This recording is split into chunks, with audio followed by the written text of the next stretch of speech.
Welcome back, learners. This week is January 4th through 8th, and we're going to start our responsible decision-making unit.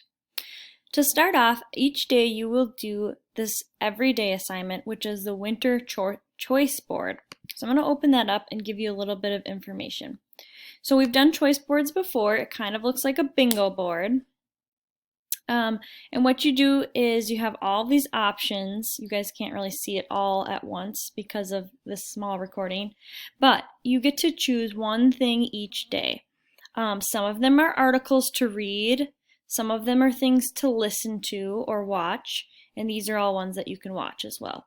So you're going to take a few minutes just to choose one of those, and after you're done, then you'll open the reflection and just put in your answers to these 4 questions. Each day you'll do this. So Monday, Tuesday, Wednesday, and Thursday, and Friday. Okay, the questions are, which resource did you try? So tell the title of the one that you chose. Why did you select this resource? What did you learn from this resource? And how can you apply what you learned into your daily life? So pretty simple, just like we've done before. That is the daily assignment, the everyday winter choice board. You'll turn it in on Friday.